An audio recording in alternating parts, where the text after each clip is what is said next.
Hi, and welcome to ECCB Connects. On today's program, we'll speak with Quinn Martin, insurance advisor at Sagicor Life Inc., about the importance of insurance coverage and how it helps to protect you, your family, and your property. Stay with us. We'll be back in a moment. It's here, the family of EC Polymer Notes, our new money. Here's what you can do to ensure your EC Polymer notes remain clean and last longer. Dry wet notes with cloth or paper towel. Wipe soiled notes with a damp cloth.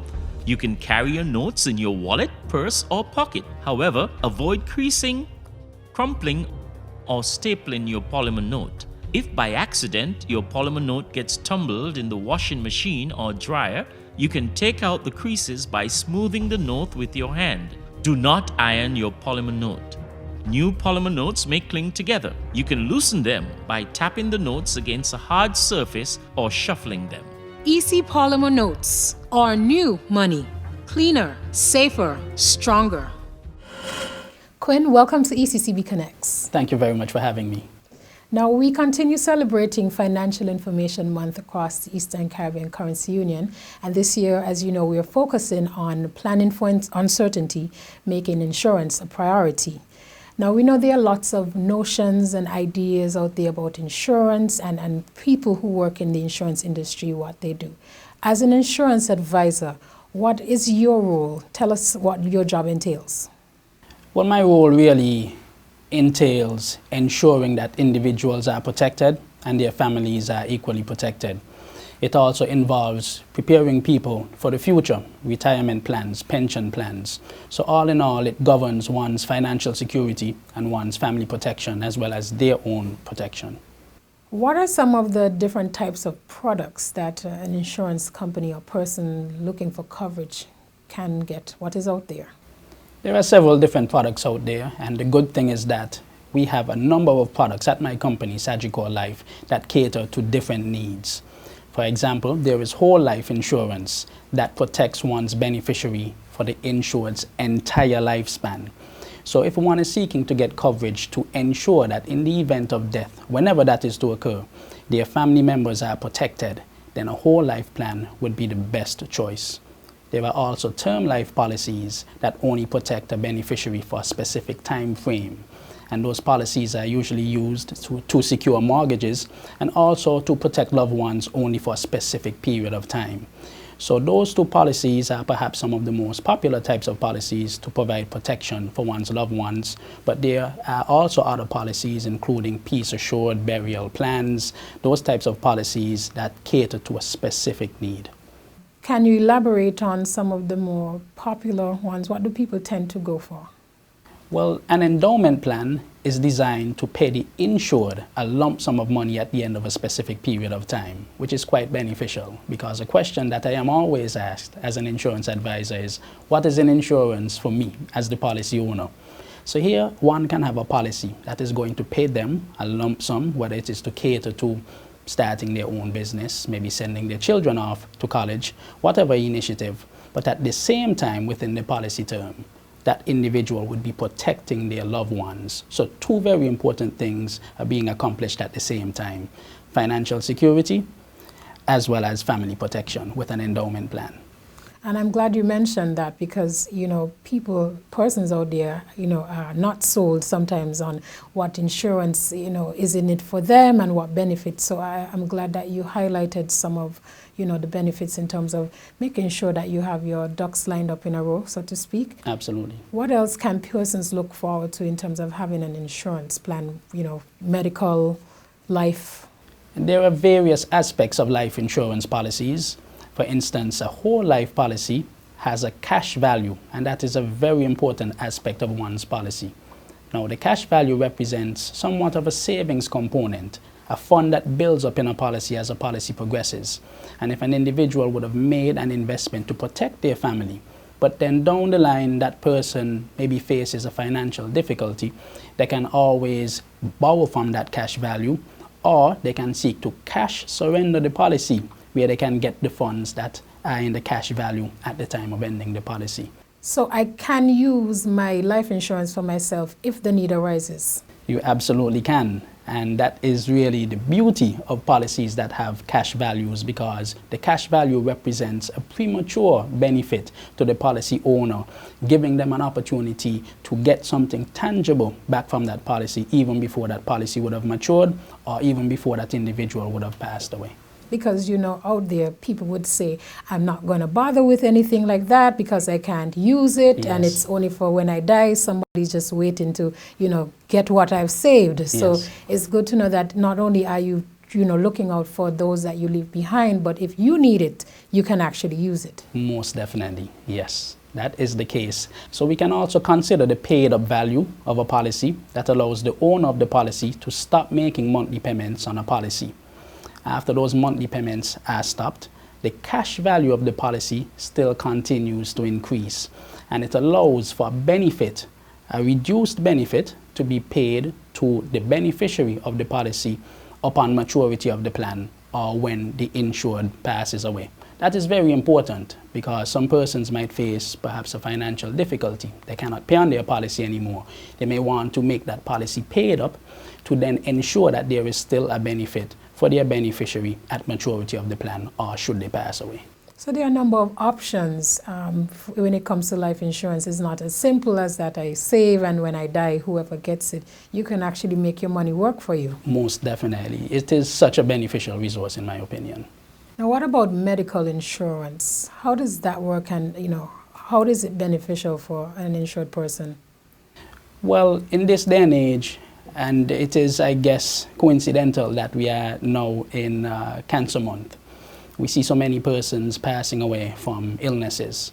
It is very important for persons to protect themselves in the event that any type of injury or illness should come their way. A medical plan would ensure that if that person is to get sick or injured and needs medical treatment, the medical plan pays a large percentage of the medical bills. Persons who choose not to even explore these options sometimes run the risk of having to pay large amounts of money just to ensure that they can remain alive. And we have to look at these different options and see the importance of investing in them while you are still young, while you are still healthy, so that if any of these situations are to arise, you can have your insurance company facilitate the bulk of those payments. So it's advisable when you're young, when you have as many Yes. complications, to, you know, almost just get ready in the event that something should arise. Yes, I mean, when we look at insurance, it speaks to a risk that can arise. We just don't know what tomorrow holds. Life is uncertain. So it is not that you go and get insurance when you become sick. It is that you recognize that there is a potential, there is a risk of you becoming sick. You put an insurance policy, in this case a health insurance policy, in place to protect you in the event that any sickness or injury should come your way. And of course, it would also, persons should also think about their family members as well, because, you know, especially if you have children, Yes. you know, how they factor into that whole situation. Absolutely, and that is a good point, because generally speaking, when you are young, when you are a child, you tend to be in better health than when you are older. So the best time to insure a child is when that child is young, to give them the best opportunity to secure that insurance policy. When we live in a part of the world that we see hurricanes and different types of natural disasters affecting us on a quite regular basis, now how important is it for persons to insure their property and the contents even that's inside of those properties? That is very, very important. I don't think that I can stress the importance of that too much.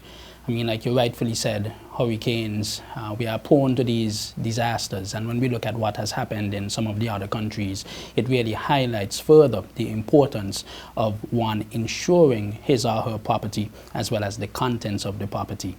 Now, if you truly love your family, you want to make sure that your loved ones are protected. Why would you not put that protection in place in the event of a disaster, completely displacing your loved ones? Imagine if a hurricane came. Your home was completely destroyed. The contents of the home were lost.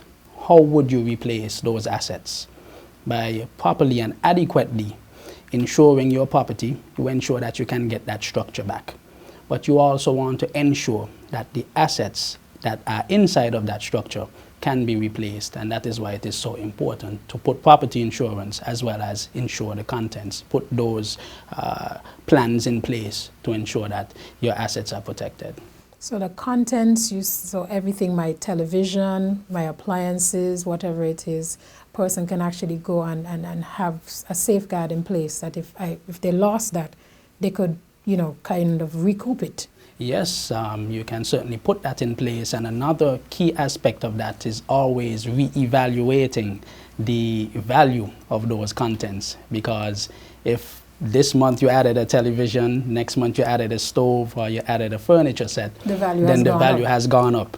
And if you did not increase the insurance coverage to match the cost of those assets, then if those assets are to be lost, you probably will not get back the amount of money that you need to replace those assets. So it is very important to always reevaluate the value of the contents as well as the property. And that ties in exactly what you said earlier about having adequate insurance, because if you don't have the requisite amount of coverage, you are basically in the same problem as if you had no insurance at all. So ensuring that your value is on par with what you have is quite critical. Absolutely. And I want to link that to life insurance as well, because someone might have one child today, but tomorrow they might get another child or another 2 children. Right. And you want to ensure that you're always re-evaluating your coverage amount to cater to your beneficiaries in the event that death comes upon you. So at any time, say I had 5 children and next week I had a 6th one, I could visit my insurance advisor and said I'd like to increase my value to make sure that all of my children have something when I pass along. Absolutely. And also to make sure that you add that additional child or children to the beneficiary form to ensure that they are protected adequately. Now, Quinn, in all that you've said, you highlighted the importance of insurance, the different types of insurance that are out there, and some key factors that we need to think about as we protect ourselves. But we know some people would still say that they're not interested, they don't think insurance is for them. What would you say to persons like that? I would give those persons a story, a scenario, a realistic scenario. Right now as we speak, I have clients who are away facing life-threatening illnesses. The fortunate thing is that those persons have insurance. I have come across individuals who do not have insurance, who have had to find in excess of $25,000 for the air ambulance alone to get to the destination to take care of their medical expenses. Wow. And that did not include the actual medical procedures. Treatment. Yes. Wow. So we have to look at these scenarios and see that these things can happen to any one of us. We are not excluded from that. And then the only way to really safeguard against these types of tragedies is to insure adequately our contents, or ourselves, or even our children in the event that any sickness or injury or even death comes upon us. That is the only way. And I wholeheartedly encourage individuals to seek to get the information and invest in a policy that can cater to that need. Because it may come down to a situation of life and death, actually. Yes, it usually does. So insurance is important. It is absolutely important. It is even more than important. It is necessary. Quinn, thank you so much for speaking with us today on ECCB Connects. Thank you very much for having me. It has been an absolute pleasure. We now present Did You Know?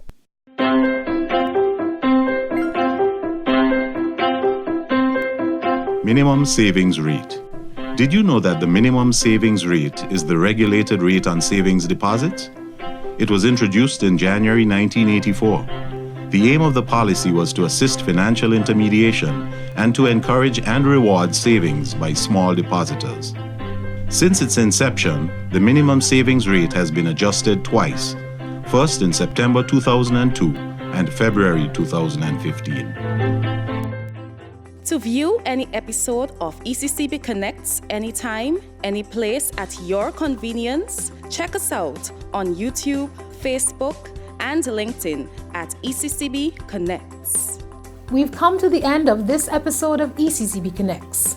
Thanks for watching, and be sure to join us next week when we'll bring you another program.